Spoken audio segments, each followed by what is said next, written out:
बिस्मिल्लाहिर्रहमानिर्रहीम। अल्लाह के नाम से शुरू जो बड़ा मेहरबान और नहायत रहम वाला है। हमारा सब्जेक्ट अकाउंटिंग। आज का हमारा टॉपिक है बेसिक टर्म्स ऑफ अकाउंटिंग। ये लेक्चर नंबर 4 है। स्टूडेंट्स, लेक्चर नंबर 4 की तरफ जाने से पहले मैं रिवाइज कर दूं लेक्चर नंबर 3। लेक्चर नंबर 3 में हमने पढ़ा advantages of accounting, disadvantages of accounting और differences between accounting and bookkeeping. तो अकाउंटिंग के एडवांटेजेस में हमने पढ़ा कि अगर हम अकाउंटिंग करें तो हमें जो बेनिफिट्स होंगे उनमें हमारे रिकॉर्ड्स अप टू डेट रहेंगे, हम कंपैरिजन कर सकते हैं। अकाउंटिंग के फ़ायदों में एक ये फ़ायदा कि हम डिसीजन मेकिंग कर सकते हैं, हम इंफॉर्मेशन प्रोवाइड कर सकते हैं रिलेटेड पार्टीज को, और टैक्सेशन बेहतर अंदाज में कैलकुलेट कर सकते हैं। डिसएडवांटेजेस ऑफ अकाउंटिंग में हमने देखा कि अकाउंटिंग इंफॉर्मेशन बेस करती है एस्टिमेट्स पर, ये एक डिसएडवांटेज है।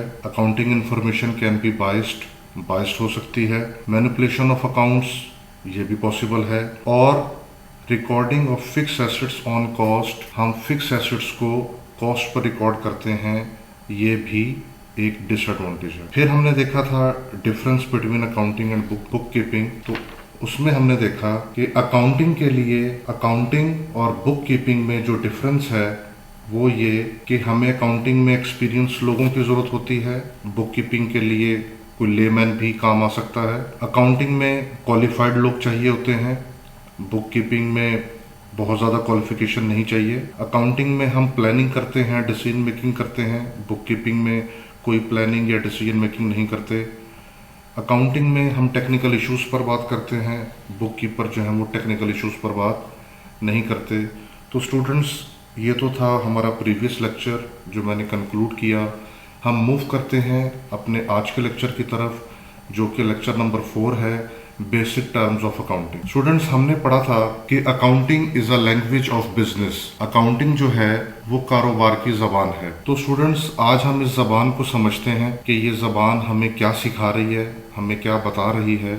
जब हम ये लैंग्वेज सीख लेंगे तो हमें अकाउंटिंग पढ़ना और समझना भी आसान हो जाएगी। तो सबसे पहले जो टर्म हमारे पास है वो है अकाउंट पेएबल। अकाउंट पेएबल क्या होता है? स्टूडेंट्स, अगर मैंने आप लोगों से पैसे लिए, सपोज 10,000 कि मैं आपको 1 महीने में वापस कर दूंगा, तो मैं अकाउंट रिसीवेबल हूं, और आपने मुझे पैसे दिए तो आप अकाउंट पेएबल हैं। अब आप कहेंगे कि आप अकाउंट पेएबल हैं और मैं क्या कहूँगा, मैं अकाउंट रिसीवेबल हूँ। तो अब जब मैं आपको आपके पैसे वापस कर दूंगा तो फिर आप अकाउंट पेएबल नहीं रहेंगे और मैं अकाउंट रिसीवेबल नहीं रहूँगा।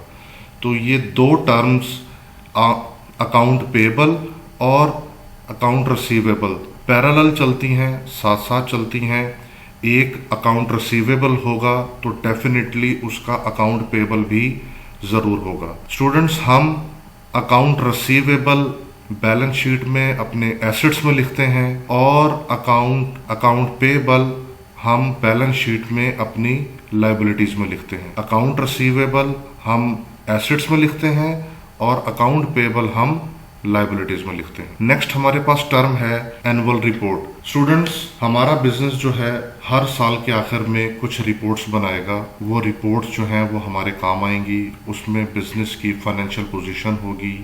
वो फाइनेंशियल पोजीशन हमारे इन्वेस्टर्स पढ़ेंगे, हमारे जो क्रेडिटर्स हैं वो पढ़ेंगे, स्टॉक होल्डर्स पढ़ेंगे, और जो हमारे एम्प्लॉयज़ हैं वो लोग ये इंफॉर्मेशन रिक्वायर करते हैं। तो स्टूडेंट्स, एनुअल रिपोर्ट बनाना ज़रूरी है। बिजनेस की सारी डिटेल हमें एनुअल रिपोर्ट से पता चलती है। तो एनुअल रिपोर्ट लॉ में भी है कि जो भी बिजनेस ऑर्गेनाइजेशंस होंगी, कंपनीज जो भी होंगी, वो अपनी फाइनेंशियल पोजीशन एनुअल रिपोर्ट की सूरत में हमें ज़रूर बताएंगे। नेक्स्ट हमारे पास है जी एसेट्स। इकोनॉमिक रिसोर्सेज ओन्ड और कंट्रोल्ड बाय अ पर्सन और कंपनी। किसी भी कंपनी के, किसी भी इदारे के जितने भी इकोनॉमिक रिसोर्सेज हैं वो उसके एसेट्स हैं। ऑडिट नेक्स्ट टर्म है। ऑडिट क्या है? हम बिजनेस में पूरा साल जितनी भी रिकॉर्डिंग करते हैं, जितनी कैलकुलेशंस करते हैं, जो भी हमारी परफॉर्मेंस होती है, डे एंड पे, मंथ एंड पर हम उसका ऑडिट ज़रूर करते हैं।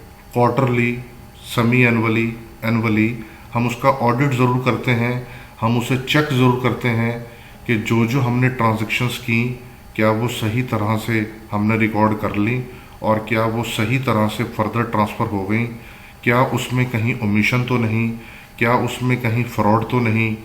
तो ये तमाम तर चीज़ें कौन चेक करता है? ऑडिट के लोग चेक करते हैं और हर बिजनेस ऑर्गेनाइजेशन पर ये कंपल्शन है कि वो अपना ऑडिट ज़रूर करवाएगा। स्टूडेंट्स, नेक्स्ट स्लाइड पर हमारे पास एक और टर्म है, वो है बैड डेट। बैड डेट क्या है कि हमने किसी शख्स से जो पैसे लेने हैं, अगर हमें यकीन हो जाए कि वो पैसे हमें नहीं मिलने, तो वो क्या क्या कहलाएगा?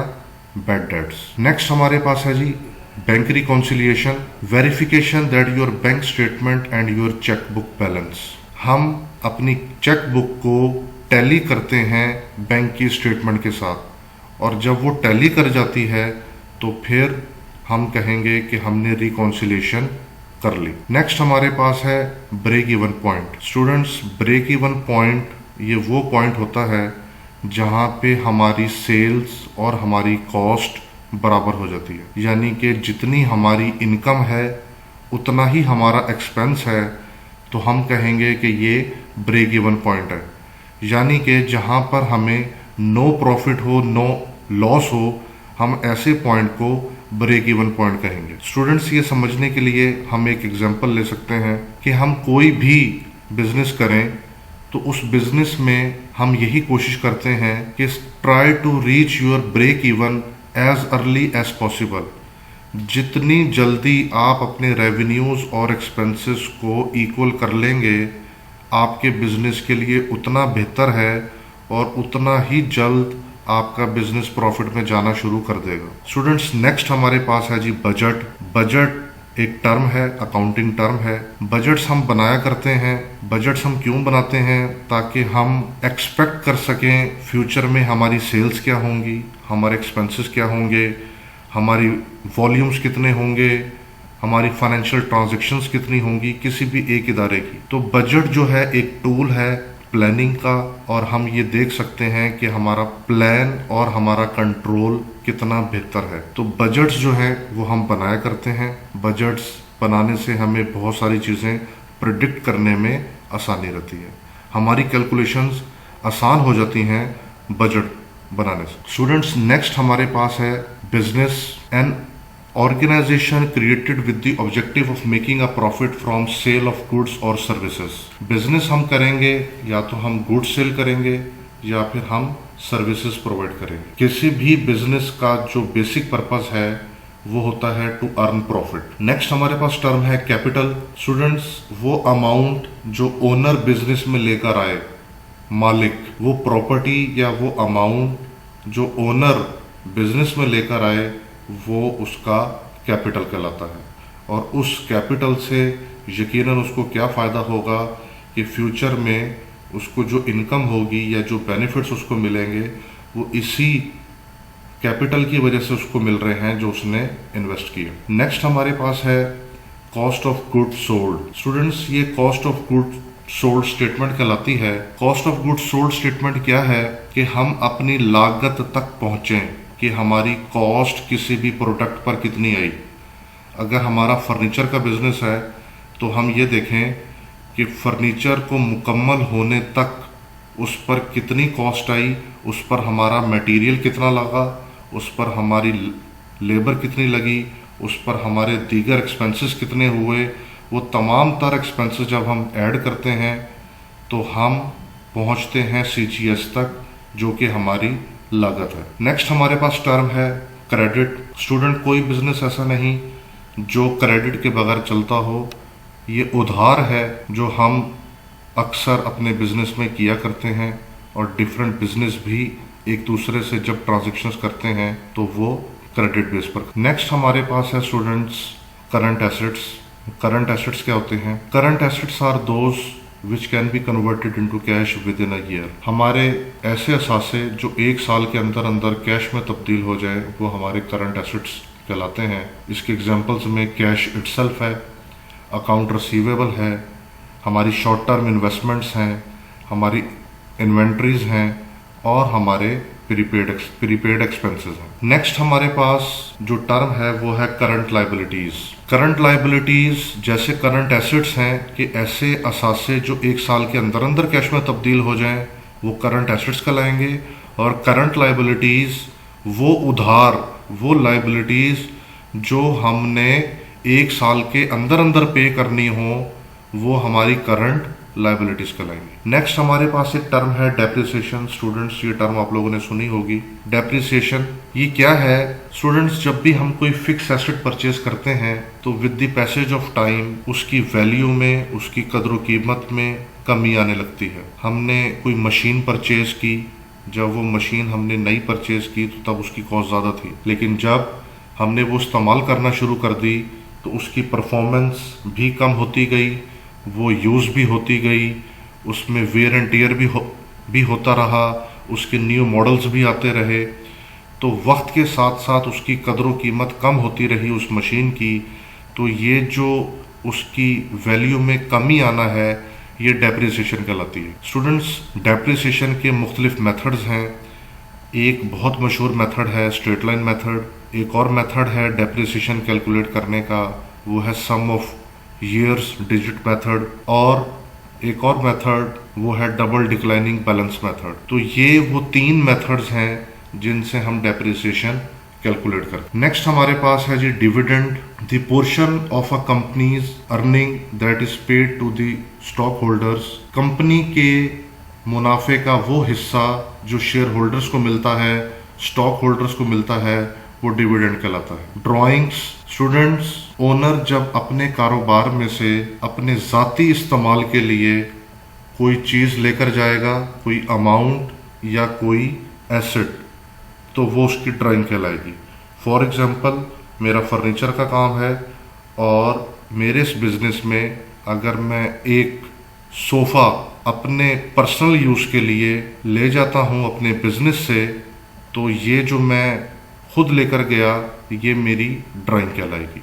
इसी तरह किसी का गाड़ियों का बिजनेस है, वो गाड़ियाँ सेल करता है और अगर वो एक गाड़ी अपने घर के इस्तेमाल के लिए रख ले, अपने पर्सनल यूज़ के लिए रख ले, तो स्टूडेंट्स वो एक कार जो है उसकी ड्राइंग कहलाएगी। Fix assets, permanent assets of a company required for the regular conduct of business which will not be converted into cash during the next year. Examples are land, building, furniture and fixtures. Students, हमने fix assets के बारे में अपने previous lecture में भी बात की थी कि ये वो एसेट्स हैं जो हम बेचने के लिए नहीं खरीदते, बल्कि ये एसेट्स हमारे बिजनेस के कामों में इस्तेमाल आते हैं। जैसे कि लैंड है, बिल्डिंग है, फर्नीचर है, टूल्स हैं। तो ये वो चीज़ें हैं जो हमने बेचने के लिए नहीं खरीदी, बल्कि हम इनको इस्तेमाल में लाके अपने बिजनेस को इंक्रीज करेंगे। तो स्टूडेंट्स आज हमने बेसिक टर्म्स ऑफ अकाउंटिंग को पढ़ा। ये वो टर्म्स थी जिनको पढ़ लेने से, सीख लेने से हमारे लिए अकाउंटिंग पढ़ना आसान हो जाएगी, अकाउंटिंग को समझना आसान हो जाएगा। तो स्टूडेंट्स ये बहुत इम्पॉर्टेंट टर्म्स हैं, आप इनको देखें, पढ़ें, और कोई बात अगर आप लोगों को समझ नहीं आती तो आई होप इस वीडियो को एक मर्तबा फिर देख लेने से आपको वो बात समझ आ जाएगी। Thank you.